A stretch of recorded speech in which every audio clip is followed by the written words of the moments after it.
Radhe Radhe everyone. आज की video में हम जानेंगे कि देवसैनी एकादशी कब है, देवसैनी एकादशी का व्रत कैसे करना है और व्रत का पारण हम कब करेंगे।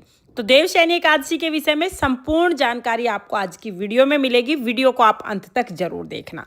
तो देखिए, आषाढ़ मास के शुक्ल पक्ष में जो एकादशी आती है उसे देवसैनी एकादशी के नाम से जाना जाता है और इस वर्ष यानी 2026 में 25 जुलाई दिन शनिवार को देवशैनी एकादशी का व्रत किया जाएगा। तो 25 जुलाई के दिन सुबह सुबह स्नान आदि करने के बाद हम अपने मंदिर को साफ कर लेंगे। आप चाहें तो आप अपने घर के मंदिर में देवशैनी एकादशी के पूजन कर सकते हैं या आप चाहें तो अलग से चौकी लगाकर भी पूजन कर सकते हैं। यहाँ पर आपको पूजा अच्छे से समझ आ जाए इसलिए मैंने अलग से चौकी लगा ली है।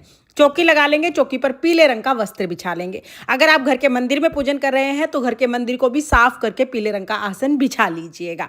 तो यहाँ पर मैंने चौकी लगा ली है, चौकी पर पीले रंग का वस्त्र मैंने बिछा लिया है। अब इसके बाद फूल का या तिल का आसन देकर इस पर सबसे पहले हम श्री हरि विष्णु भगवान को विराजमान करेंगे। श्री हरि विष्णु भगवान का फोटो या मूर्ति जो भी आपके पास है उन्हें विराजमान करें। साथ में हम गणेश जी को विराजमान करेंगे और देवशैनी एकादशी के दिन विष्णु भगवान के साथ साथ भगवान शिव शंकर की भी पूजा की जाती है, क्योंकि देवशैनी एकादशी के दिन से भगवान विष्णु शयन मुद्रा में चले जाते हैं 4 महीने के लिए और भगवान शिव शंकर पृथ्वी का कार्यभार संभालते हैं। इसलिए भगवान विष्णु के साथ भगवान शिव शंकर का भी पूजन जरूर किया जाता है।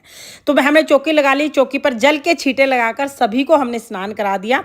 उसके बाद हम देसी घी का दीपक जलाएंगे और फिर हम संकल्प करेंगे, हे भगवान, आज मैं आपके निमित्त ये व्रत पूजन कर रही हूँ या कर रहा हूँ, आप मेरी पूजा को स्वीकार करें, कोई गलती रह जाए उसको क्षमा करें। ऐसा संकल्प करने के बाद फिर हम पूजा शुरू करेंगे।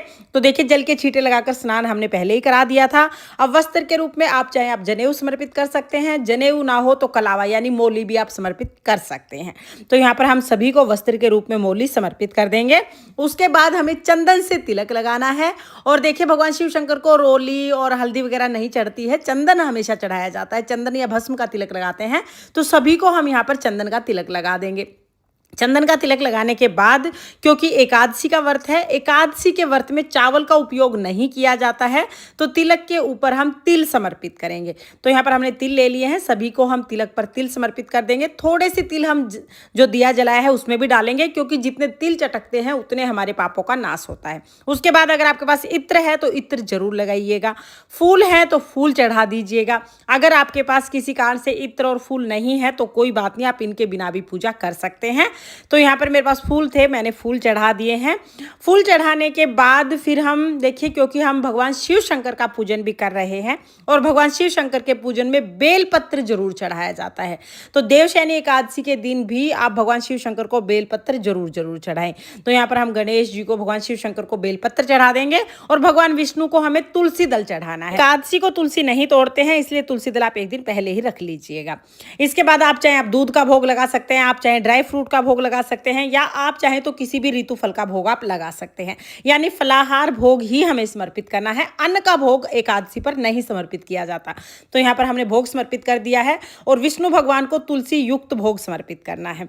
तो यहाँ पर हमने फलों का भोग समर्पित कर दिया है, ड्राई फ्रूट का भोग समर्पित कर दिया है और विष्णु भगवान को जो भी हम भोग समर्पित करेंगे उसमें तुलसी दल जरूर डाल देंगे। इसके बाद जल समर्पित कर देंगे और यथासंभव दक्षिणा आप जरूर समर्पित कीजिएगा, क्योंकि दक्षिणा पूजा में रही कमियों को पूरा करती है। तो यहाँ पर हमने दक्षिणा समर्पित कर दी है। इसके बाद हम कथा सुनेंगे। तो कथा सुनने के लिए अपने सीधे हाथ में थोड़े से तिल और फूल लेकर हम देवशैनी एकादशी की कथा सुनेंगे। कथा का वीडियो आपको चैनल पर अलग से मिल जाएगा, लिंक मैं डिस्क्रिप्शन में दे दूंगी, आप वहां से सुन लेना। कथा सुनने के बाद जो फूल है भगवान विष्णु के चरणों में समर्पित करेंगे, तिल हम जल के लोटे में डाल देंगे। उसके बाद फिर हम धूप दीप दिखाएंगे और बहुत ही प्रेम पूर्वक यहाँ पर हम भगवान विष्णु की आरती करेंगे, गणेश जी की आरती करेंगे, भगवान शिव शंकर की आरती करेंगे। आरती करने के बाद अपनी मनोकामनाओं के साथ साथ बच्चों की रक्षा करने के लिए भी भगवान से प्रार्थना करेंगे। तो देखिए, इस तरह से देवशैनी एकादशी के दिन सुबह सुबह पूजा हो जाएगी। तो सुबह हम इस तरह से पूजा कर लेंगे। पूजा करने के बाद जो जल का लोटा है वो सूर्य देवता को अर्घ दे देंगे और जो भी भोग प्रसाद हमने चढ़ाया है वो घर के सभी सदस्यों में हम प्रसाद के रूप में बांट देंगे। तो इस तरह से सुबह की जो पूजा है वो पूर्ण हो जाएगी। सुबह पूजा करने के बाद फिर आप चाय पानी पी सकते हैं। पूरा दिन हमें व्रत करना है, अन्न बिल्कुल नहीं खाना है। अगर आप पूरा दिन बिना कुछ खाए नहीं रह सकते तो आप कोई फल खा सकते हैं।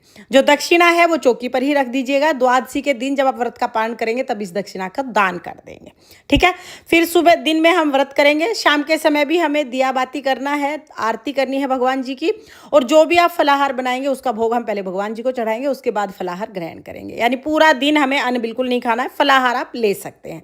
अगले दिन द्वादशी को हमें व्रत का पारण करना है। तो व्रत का पारण का समय अब मैं आपको बता देती हूँ। देवशयनी एकादशी व्रत का पारण इस वर्ष 26 जुलाई दिन रविवार को सुबह 5:39 से 8:22 तक किया जाएगा।